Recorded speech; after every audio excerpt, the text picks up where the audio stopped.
Malam sering terasa seperti halaman kosong yang sulit kututup. 6 bulan berlalu sejak aku dan Andi tiba di meja hakim. Tanda tangan, cap basah, doa yang tak terucap, lalu pulang sebagai 2 orang asing. 6 bulan, rasanya seperti 100 musim. Dinding apartemen menyimpan gema janji yang sudah layu. Aku menyalakan lampu, mematikan lagi, menatap jendela, lalu kembali menenggelamkan diri ke dalam kerja. Meja kantor jadi dermaga tempatku berlabuh.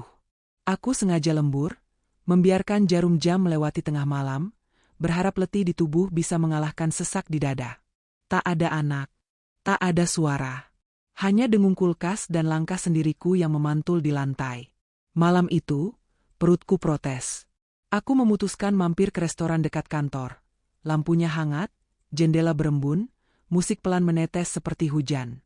Aku memesan cepat di kasir, setengah menelan udara dingin yang ikut masuk setiap pintu terbuka. Setelah menerima nomor meja, aku berbalik. Saat itulah suara serak, pelan tapi mendesak, menyentuh telingaku. Aku Kevin, tolong ikuti aku. Terus jalan, pura-puralah jadi calon istriku.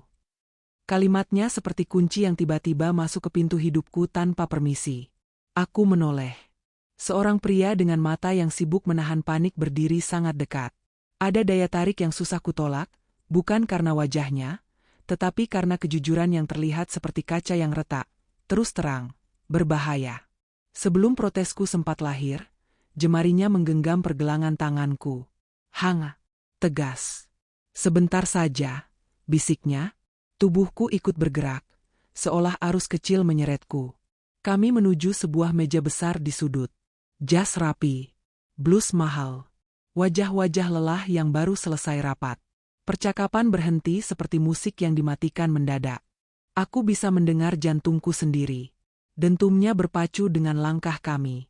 Kevin, masih dengan tanganku di dalam genggamannya, menembus percakapan dan berdiri tegak. Senyumnya kaku, seperti topeng yang dipakai terburu-buru. Maaf semuanya, ada yang ingin saya perkenalkan. Napasnya terdengar, lalu ia menyelesaikan kalimat yang mengubah malamku, ini calon istriku. Kata-kata itu meluncur seperti batu kecil yang jatuh ke danau, riaknya menyebar ke seluruh meja. Aku menahan napas. Kulihat sekeliling. Beberapa tersenyum sopan. Ada yang menyipit curiga. Ada juga yang jelas-jelas tidak senang disela. Aku menangkap kode dari tekanan halus di pergelanganku, aku diminta berakting. Mataku mencari milik Kevin. Di sana, kulihat permohonan yang jujur, cemas yang sukar ditutupi. Oke, untuk malam ini saja, batinku. Hai, aku Keira, ucapku. Suaraku terdengar asing, seperti milik orang lain. Aku menyapu wajah-wajah itu. Kubiarkan pandangan berjalan, berharap menemukan keraguan yang mudah kutaklukkan. Tapi mataku berhenti pada sepasang kacamata. Mata di baliknya melebar, antara tak percaya dan luka lama yang bangkit lagi. Wajah itu sangat kukenal. Andi, mantan suamiku. Udara seketika mengental. Suara sendok, gumam kecil, tawa yang dipaksakan, semuanya seperti mengecil lalu lenyap. Hanya ada aku dan Andi, bertatapan dari 2 ujung waktu yang belum selesai kami bereskan. Detik menjadi berat. Ketegangan di meja seperti tali yang ditarik terlalu kencang. Andi menatapku dengan campuran heran, bingung, mungkin juga kecewa. Aku merasakan kulitku terlalu sempit untuk menampung semua rasa. Kevin mengendus bahaya yang sama. Kami pesan makanan dulu ya. Sebentar, katanya cepat, sopan, tapi tegang. Tanpa menunggu jawaban, ia menarikku menjauh. Kami masuk ke lorong yang remang di belakang, tempat lampu lebih hemat bicara. Aku melepaskan tanganku dari genggamannya. Apa-apaan ini? Suaraku keluar tajam, seperti pisau yang tak sengaja disarungkan terbalik. Kau menarikku seolah aku boneka. Siapa kau? Kenapa aku? Kevin mengangkat kedua telapak tangan, seperti orang yang baru sadar membuat keributan. Maaf. Aku benar-benar, maaf, katanya. Napasnya pendek. Aku tidak punya pilihan. Ia tampak mencari kata yang tidak menyakitkan, tapi kehabisan stok. Bosku kolot. Dia percaya pasangan itu tanda stabilitas. Klien lebih nyaman. Malam ini, Pertemuan paling penting setahun ini. Dia mendesak, bawa tunanganmu, atau siapapun yang bisa kau ajak. Ia mengacak rambutnya. Aku melihat jemarinya gemetar sedikit. Aku bahkan sempat menyewa pacar pura-pura. Dia batal di menit terakhir. Aku panik. Lalu kulihat kamu, sendiri, lelah, entah kenapa aku merasa kamu mengerti. Ia menelan ludah. Dorongan bodoh. Naluri. Aku bertindak duluan. Aku diam. Kepala ini bekerja cepat, tapi kaki tetap menempel lantai. Aku ingin marah, tapi kupahami juga bahasa orang yang terdesak. Kevin menarik napas dalam.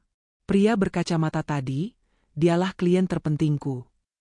Ia menyebut nama itu, Andi, tanpa tahu bahwa nama itu adalah pintu rahasia di hidupku. Pintu yang baru saja kembali terbuka.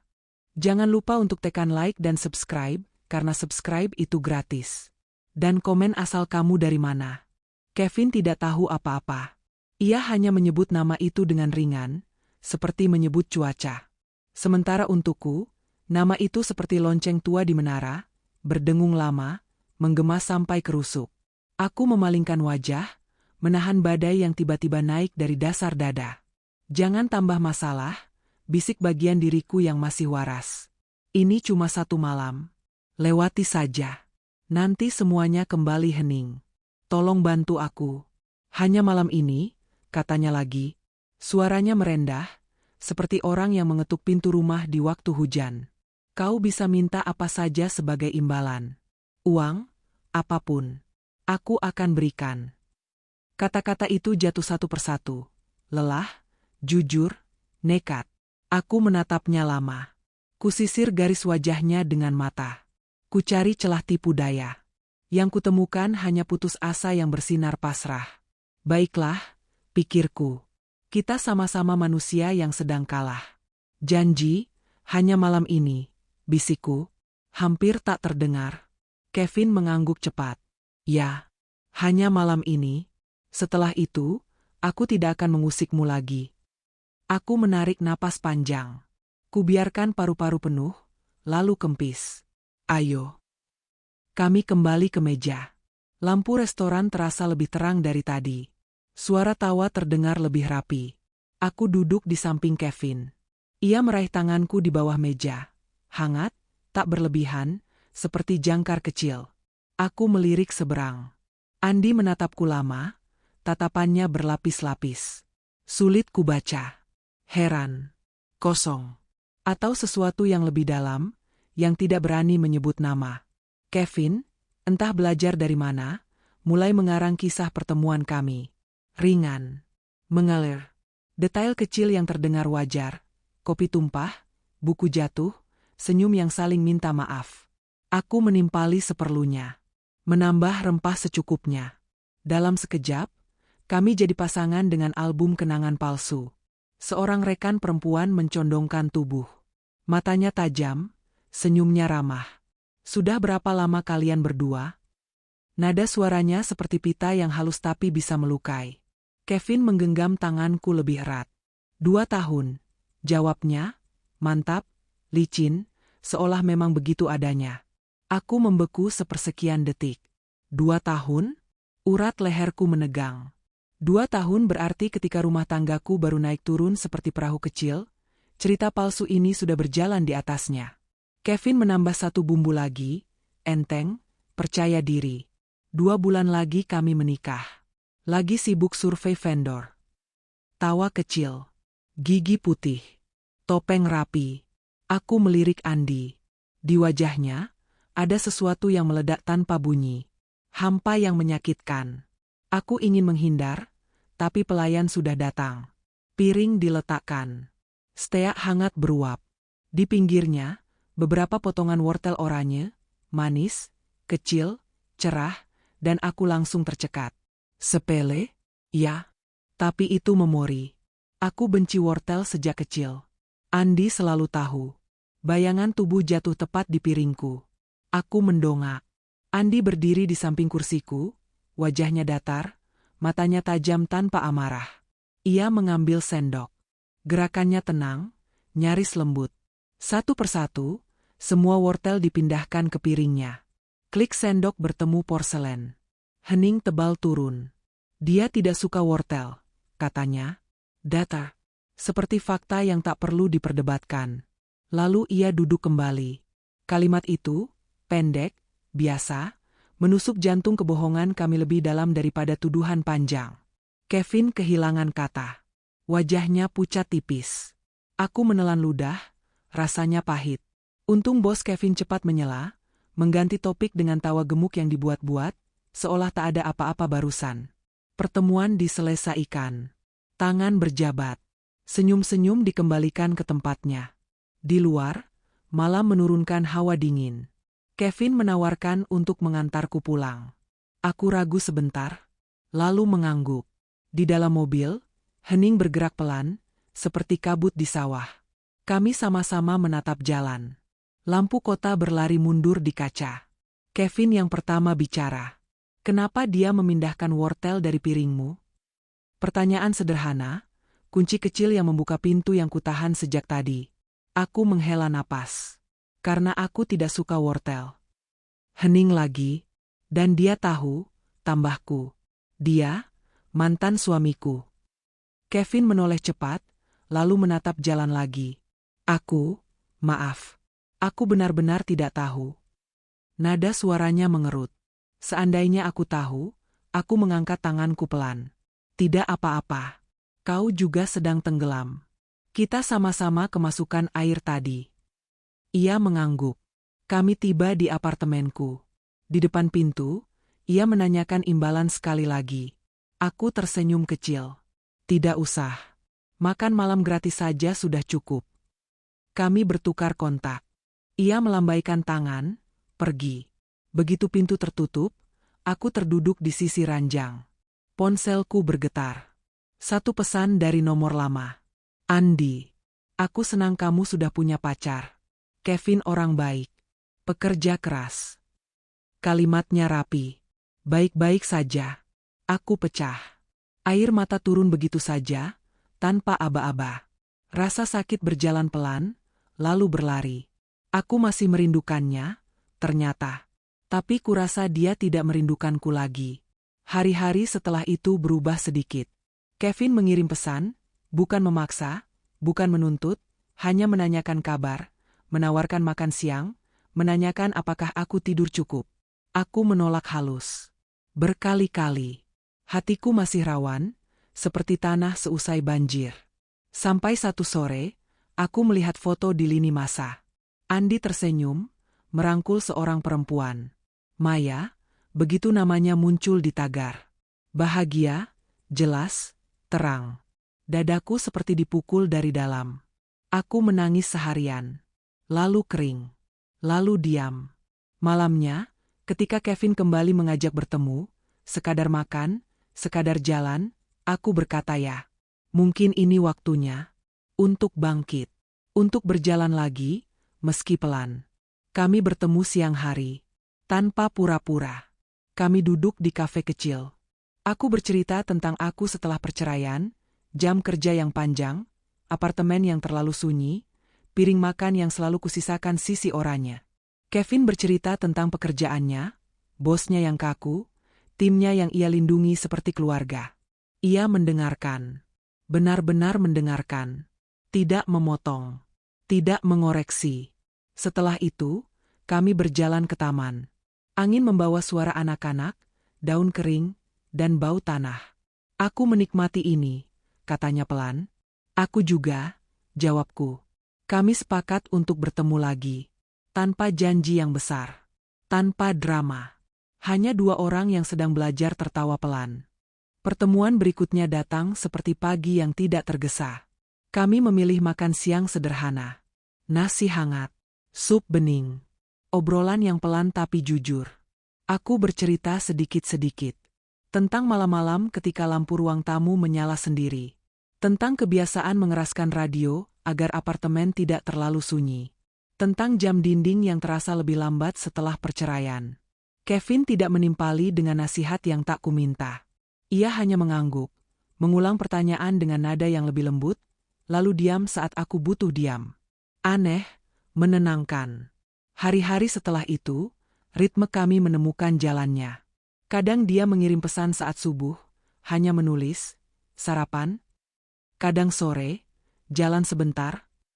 Tak ada paksaan. Jika aku bilang tidak, ia membalas, "Baik, jaga diri." Jika aku bilang ya, ia datang tepat waktu. Kami mencoba kafe-kafe kecil, taman-taman yang terlupa, bahkan kios es krim yang sepi pelanggan. Aku belajar tertawa lagi. Tawa yang tidak meledak, tapi hangat. Tawa yang tidak menutup luka, tapi mengantarkan udara ke dalamnya, agar kering dengan wajar. Aku mulai memperhatikan caranya memperhatikan. Ia menyingkirkan gelas yang hampir jatuh. Ia memutar kursi agar aku tidak menghadap angin langsung. Ia menahan pintu, bukan untuk pamer sopan santun, melainkan karena itu yang semestinya ia lakukan. Ketulusan seperti itu langka. Tidak berisik. Tidak butuh pengumuman. Hanya terasa. Suatu malam, ia mengajakku kembali ke restoran tempat kami pertama kali bertemu. Aku sempat ragu. Tempat itu menyimpan gema. Namun ia bilang, "Kalau terlalu berat, kita ganti." Aku menimbang. Lalu mengangguk. Tidak apa-apa. Aku ingin mencobanya. Kami duduk di tempat lain, bukan di meja besar itu. Lampu masih sama, hangat, dengan musik yang menyerupai gerimis. Pelayan menaruh menu. Aku menatap daftar sajian. Bibirku tersenyum kecil saat menemukan kata yang dulu memicu badai. Wortel. "Tenang," kata Kevin, setengah berbisik, setengah bercanda. "Kita bisa pesan apapun, minus warna oranye." Aku tertawa.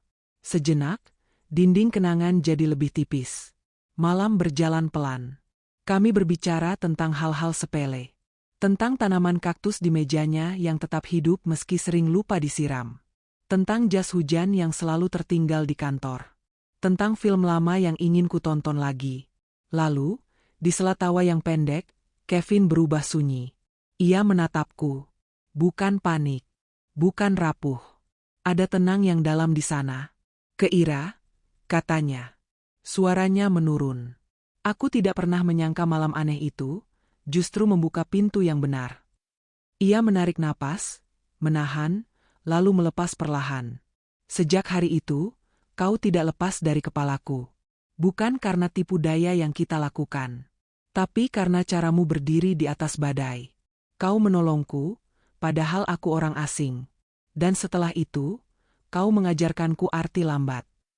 Ia meraih tanganku. Hangatnya sama, tapi maknanya berbeda.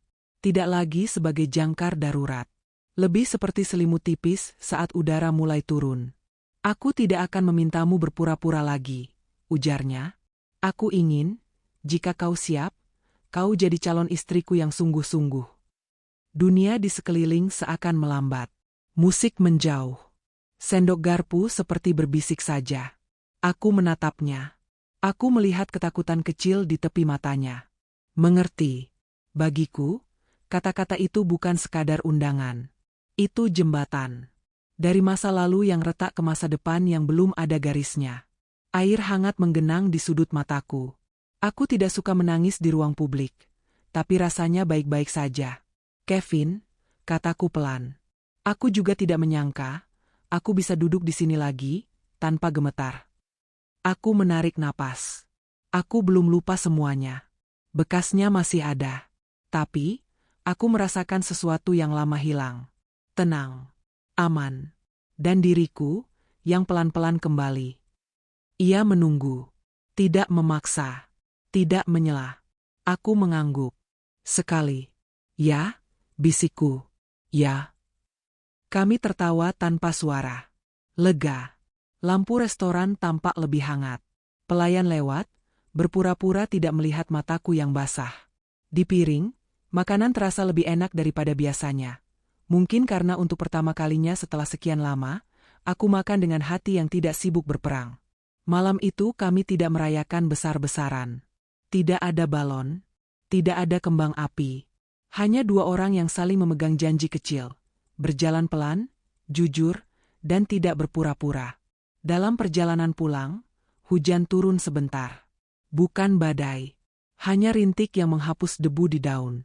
Kevin menggenggam setir dengan santai. Aku menyandarkan kepala. Lampu kota memantul di jalan basah, membentuk garis-garis kuning yang patah lalu menyatu lagi. Rasanya seperti melihat peta baru. Bukan peta yang paling akurat, tapi cukup untuk sampai. Beberapa hari berikutnya, kami mulai membicarakan hal-hal praktis. Bukan tanggal, bukan gaun, bukan gedung. Kami membicarakan kebiasaan kecil. Siapa yang bangun lebih pagi? Siapa yang lebih rajin mencuci piring? Siapa yang akan memilih bumbu dapur? Hal-hal yang sering dilupakan orang, padahal disitulah rumah tumbuh. Aku menandai kalender bukan dengan rencana pesta, melainkan dengan rencana hidup.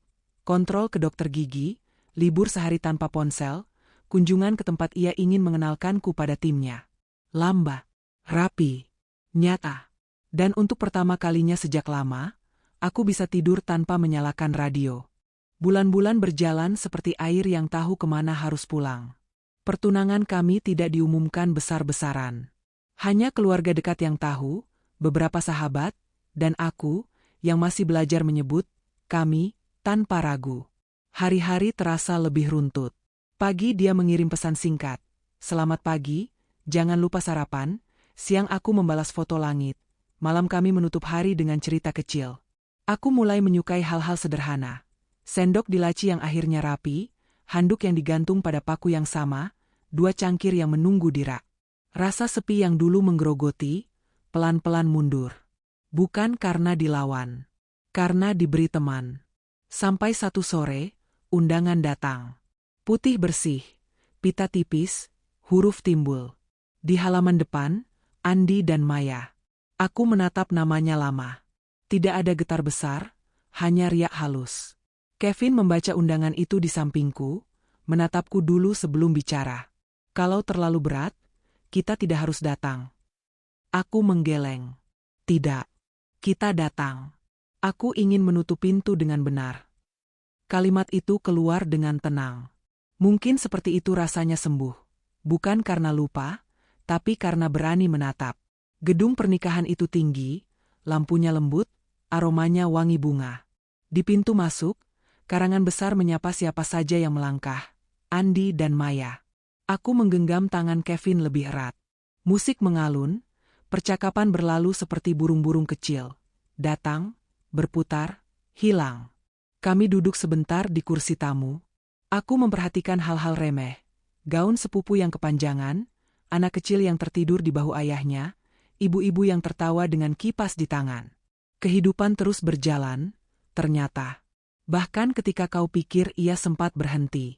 Saat giliran kami naik ke pelaminan, napasku spontan menjadi lebih hati-hati. Andi berdiri tegap dengan jas hitam yang pas, wajahnya bersih oleh kebahagiaan yang baru. Maya cantik, tenangnya lembut. Ada cara ia menatap Andi yang membuatku mengangguk dalam hati. Ya, seperti itu yang dulu kuinginkan terjadi padanya. Kebahagiaan yang tidak meminjam. Selamat, Andi, kataku. Suaraku tidak pecah, tidak bergetar. Aku sungguh senang kau menemukan rumahmu. Andi tersenyum. Matanya sebentar saja menatapku, ada terima kasih, ada pengertian yang tidak butuh kalimat. Terima kasih sudah datang, ke Ira.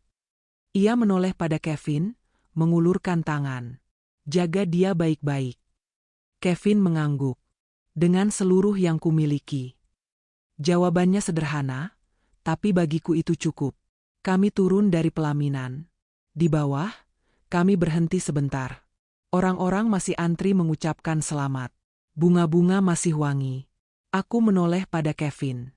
Tahun depan, ucapku pelan. Kita menyusul. Ia tertawa, ringan, syukur. Kapanpun kau siap. Aku mengangguk. Aku sudah lebih siap dari yang kukira. Malam itu, setelah semua salam dan foto dan tawa, kami keluar ke halaman. Angin membawa sisa musik. Lampu gedung memantul di paving yang licin oleh embun. Kami berdiri di bawah pohon kecil yang dihias lampu-lampu mungil. Aneh ya, kataku. Dulu aku pikir akhir adalah rubuh. Ternyata, akhir hanya jalan memutar. Kevin menatapku, membiarkan kata-kataku mendarat. Jalan memutar sering menghindarkan kita dari lubang besar. balasnya. Aku tertawa. Benar juga. Di mobil, aku membuka jendela sedikit.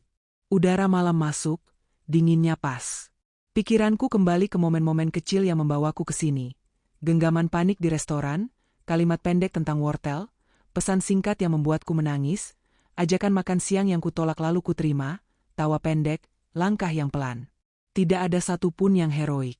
Tapi semuanya bekerja, seperti gerigi kecil yang memutar jam.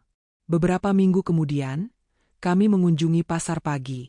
Kami belajar berdebat tentang hal-hal penting seperti beras mana yang lebih pulen, sambal mana yang lebih jujur, panci mana yang benar-benar anti lengket. Aku tertawa pada caraku yang dulu terlalu takut pada kesunyian. Sekarang kesunyian jadi teman. Di rumah, kami menata rak bumbu. Kevin menempelkan catatan kecil di pintu kulkas. Hari ini baik-baik saja. Kalau tidak, pelukanku di sebelah. Aku menempelkan balasan. Kalau pelukannya habis, kita isi ulang. Suatu malam, kami kembali ke restoran pertama itu, sekadar makan, tanpa alasan besar. Pelayan yang sama mungkin tidak mengingat kami. Dan itu baik. Aku memesan apa yang kusuka. Di piringku, tidak ada warna oranye. Aku tersenyum kecil. Kau ingat? Tanya Kevin. Ingat, jawabku. Tapi sekarang, kalau suatu hari ada wortel nyasar, biarkan saja. Kita pindahkan pelan-pelan. Tanpa drama. Kami saling pandang. Lalu makan. Lalu pulang. Di ranjang, lampu kupadamkan. Gelapnya tidak menakutkan. Aku menutup mata, mendengarkan detak yang tenang. Aku berbisik pada diriku yang dulu, kita sudah sampai. Tidak pada dongeng dengan pesta besar, tapi pada kebahagiaan yang bisa dipelihara. Esok pagi, mungkin hujan. Tidak apa. Kami punya payung yang sama. Dan jalan, sekalipun memutar, selalu tahu kemana harus kembali. Epilog itu tidak datang sebagai kembang api. Ia datang sebagai pagi biasa, tirai tipis, udara yang lembab, burung yang malas bersiul. Aku bangun lebih awal dari alarm. Memandang langit yang belum selesai memilih warna. Di meja kecil dekat jendela, ada 2 cangkir. Satu untukku, satu untuknya. Aku duduk, memegang gelas hangat dengan kedua tangan, dan untuk pertama kalinya sejak lama, aku tidak merasa dikejar apa-apa. Sunyi tidak lagi menakutkan. Sunyi hanya tempat singgah. Hari itu aku punya rencana kecil, ritual yang kutunda yang entah kenapa perlu kuselesaikan. Aku menaruh kunci lama, kunci rumah yang pernah kami sebut rumah, di saku jaket. Kevin sudah tahu. Kau yakin? Tanyanya semalam.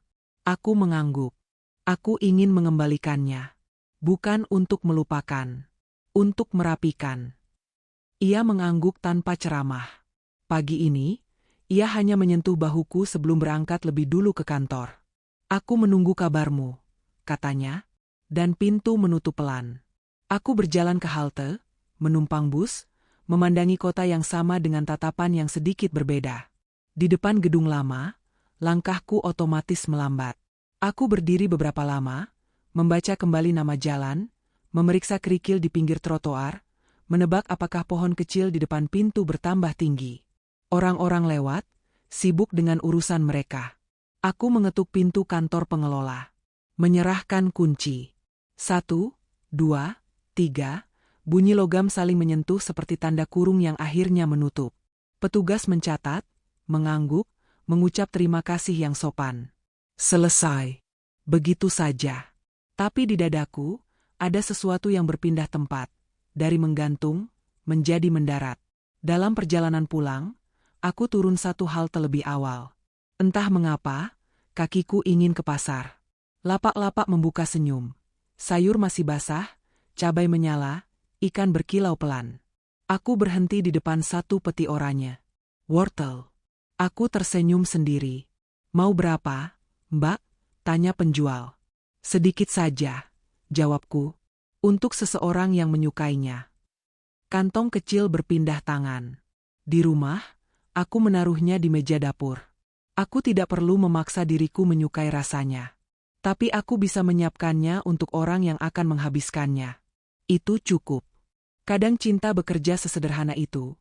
Kau tak harus menyukai semuanya, kau hanya perlu sudi merawat sebagian milik orang lain. Siang bergeser ke sore. Kevin mengirim pesan, "Sudah makan?" Aku membalas, "Sudah, setengah porsi." Ia menelpon saat jeda rapat. Suaranya terdengar seperti seseorang yang mencari kursi di ruangan ramai, pasti, tak terburu-buru. "Bagaimana kuncinya?" tanyanya. "Sudah kembali," jawabku. Rasanya seperti menutup buku yang lama ditinggal terbuka. Bukan karena ceritanya jelek, karena halamannya sudah habis. Di ujung sana, kusimak ia menarik napas. "Aku bangga," katanya. Aku tersenyum, meski ia tak melihat. "Terima kasih, karena tidak mendorongku untuk cepat-cepat." Malamnya, kupotong wortel itu. Pelan, tipis, rapi. Suara pisau bertemu talenan ritmis seperti detak yang menenangkan. Aku menumisnya dengan bawang putih. Menambahkan sedikit gula. Sedikit garam. Menunggu wangi yang akrab baginya. Ketika ia pulang, hujan ringan ikut masuk bersama tubuhnya. Ia berhenti di pintu, menatap meja makan, lalu menatapku. "Untukku?" tanyanya. "Untuk kita," jawabku. "Aku tidak akan ikut banyak-banyak, kau tahu." Ia tertawa, melepas jaket, menggulung lengan. "Kalau begitu, untuk kita, dengan porsi oranye yang adil." Kami makan sambil bercerita. Ia mengulang kisah timnya yang hampir patah semangat, lalu menemukan cara baru memecah pekerjaan. Aku bercerita tentang kunci, pasar, dan rasa lega yang anehnya tidak heboh. "Leganya seperti apa?" ia bertanya. Aku berpikir sebentar. Seperti membuka jendela di kamar yang lama tidak kau datangi. Tidak ada sorak-sorai, tapi udara bergerak. Ia mengangguk. Udara bergerak cukup. Sisanya menyusul. Sebelum tidur, kami menyusun jadwal untuk minggu depan. Bukan daftar hal besar. Hanya penanda-penanda kecil. Menelpon ibu, membeli bohlam, menyiram tanaman, menonton film lama yang sempat disebut, mengantar kue ke tetangga baru. Aku menambahkan satu baris kecil di akhir halaman, belajar memasak satu menu yang ia suka, selain wortel. Ia menambahkan balasan di bawahnya, belajar menerima bahwa beberapa hal akan selalu kita pindahkan, pelan-pelan. Lampu kamar kupadamkan. Gelap merapat seperti selimut tipis. Di antara dua napas, aku berterima kasih untuk malam yang berjalan jujur. Tidak semua hari butuh peristiwa besar. Banyak hari hanya perlu ruang. Dan orang yang duduk di dalamnya bersama kita. Kupeluk udara. Kututup mata. Dalam hati, aku menepuk bahu diriku sendiri. Kau sudah berjalan jauh. Jika besok hujan datang lagi, tidak apa. Kita punya payung yang sama. Dan jika satu dua wortel nyasar di piring, kita tahu caranya, pindahkan dengan tenang. Tanpa drama. Lalu lanjut makan. Lalu lanjut hidup. Musim berganti tanpa banyak bicara. Di kalender, kotak-kotak kecil mulai terisi. Bukan deadline. Bukan rapat. Tapi hal-hal yang membuat rumah terasa rumah. Membersihkan laci tengah yang selalu berantakan. Mengganti sarung bantal. Menaruh pot kecil di ambang jendela. Aku menulis catatan untuk diriku sendiri. Kalau sedih datang tiba-tiba, duduk dulu, tarik napas, minum air hangat. Jangan kabur. Jangan juga mengusir. Ajak duduk sebentar, lalu antar pulang. Suatu sore, kami mengunjungi tim Kevin. Kantor mereka tidak megah. Tapi ada raut bangga di wajah-wajah yang menyapaku. Kevin memperkenalkan satu persatu. Mereka bercanda bahwa tunangannya akhirnya nyata. Aku tertawa, ikut menukar cerita kecil. Di ruang rapat, papan tulis penuh coretan. Angka, garis, rencana. Aku duduk di pojok, memperhatikan caranya memimpin. Tidak keras, tidak juga lunak. Tegas dengan cara yang ramah. Aku paham kenapa ia nekat malam itu. Ia bukan hanya menyelamatkan dirinya. Ia menyelamatkan perasaan orang-orang ini. Aku pulang membawa hormat yang lebih utuh. Malamnya, kami berjalan kaki. Kota memantulkan cahaya di genangan yang malas mengering. Kami berbicara tentang pesta. Bukan tanggalnya. Bukan gedungnya. Hanya apa yang kami inginkan ada saat janji itu diucapkan. Aku bilang aku ingin musik yang lembut. Ia bilang ia ingin roti hangat yang dibagi di meja panjang. Aku menyebut lampu-lampu kecil yang digantung. Ia menyebut kopi setelah semua orang pulang. Kami saling mengangguk. Rencana kami sederhana. Rencana kami mungkin hanya terlihat seperti piknik. Tapi kami berdua tahu, di bawahnya ada sesuatu yang lebih besar dari pesta. Kesediaan untuk mengurus hari-hari biasa. Di beranda, aku bersandar di pagar. Angin membawa aroma hujan yang belum jadi. Kevin berdiri di sampingku. Kadang aku berpikir, kataku perlahan, kalau malam itu aku menolak, kita tidak akan sampai sini. Ia tersenyum pendek. Kalau malam itu kau menolak, aku tetap akan baik-baik saja. Tapi aku tidak akan belajar tentang lambat. Aku menatapnya. Dan aku tidak akan belajar tentang berani. Kami tertawa kecil. Senyap yang datang setelahnya tidak canggung. Ia seperti selimut tipis yang tahu cara menutup bahu. Beberapa hari kemudian, aku mengirim pesan pada seorang teman lama. Aku meminta maaf karena pernah menghilang lama. Ia balas dengan emoji peluk dan undangan minum teh. Aku pergi. Kami duduk berdua di teras sepi. Aku bercerita seadanya, secukupnya. Ia tidak menghakimi. Ia bertanya, "Kamu benar-benar sudah baik?" Aku mengangguk. "Baik yang baru," jawabku. "Bukan baik yang sama seperti dulu. Tapi cukup untuk tersenyum saat bangun." Ia menatapku lama, lalu tersenyum juga. Itu sudah lebih dari cukup. Di rumah, aku membuka kotak kecil di lemari. Sisa-sisa yang dulu kusembunyikan. Tiket bioskop yang pudar, kertas nama dari sebuah acara yang sudah tak penting, foto kecil di foto otomatis. Aku memilah. Ada yang kubuang dengan tenang. Ada yang kusimpan karena tak ada alasan untuk marah padanya. Kenangan bukan musuh. Kadang mereka hanya tamu yang datang tanpa undangan. Tugasku bukan mengusir. Tugasku menetapkan jam berkunjung. Suatu pagi, Kevin pulang lebih cepat membawa setangkai bunga yang tidak mahal. "Bunga liar," katanya. Ia menaruhnya di gelas kosong. "Tidak perlu cantik," ujarku. "Yang penting hidup." Ia mengangguk. "Seperti kita." Kami tertawa. Kami menulis daftar bahan belanja untuk akhir pekan. Di antara tepung, telur, gula, aku menambahkan satu kata dengan huruf kecil, "sabar." Ia membaca, mengangkat alis, lalu menuliskan di bawahnya, "dan jujur." Dua kata itu menatap kami lama dari kertas kusut. Dua kata yang mungkin akan kami ulang dalam banyak pertengkaran. Dua kata yang akan kami pakai untuk berdamai. Malam turun pelan. Aku membuat teh. Ia menyalakan lampu kecil di sudut. Di meja, ada amplop kosong. Aku mengambil pulpen. Menulis kalimat yang dulu hanya berputar-putar di kepalaku. "Terima kasih, Keira, karena bertahan." Aku menatap namaku sendiri. Rasanya seperti memeluk seseorang yang lama kukira hilang. Kevin membaca tanpa suara. Ia memegang tanganku. "Mari kita jaga dia," katanya. "Yang ini, yang sudah pulang." Sebelum tidur, aku membuka jendela. Kota bernafas. Aku juga. Aku mengingat kata-kata yang pernah kubisikkan pada diriku, "Jika besok hujan, tidak apa. Kami punya payung yang sama." Aku menambahkannya malam ini, "Jika besok matahari terlalu terang, kita pakai kacamata yang sama. Jika besok ada wortel nyasar di piring, kita tahu langkahnya, pindahkan pelan, tersenyum, lanjut makan. Dan kalau suatu hari ragu datang menyamar, kami akan duduk di meja, menyeduh teh, menyebut namanya, lalu mengantarnya pulang." Aku mematikan lampu. Gelap menutup dengan halus. Di sela-sela detak jantung yang stabil, aku merasa bumi bergeser sedikit, bukan karena gempa, tapi karena hidup menata ulang perabotnya. Aku memejam. Besok pagi, mungkin ada kabar, rencana, kebetulan, kejutan kecil. Apapun bentuknya, aku siap. Karena kali ini, aku tidak berjalan sendiri. Musik di kepalaku pelan. Namun cukup. Dan, untuk pertama kalinya, aku percaya, akhir tak berarti rubuh. Akhir hanya belokan yang mengantar kita ke rumah yang baru. Musik.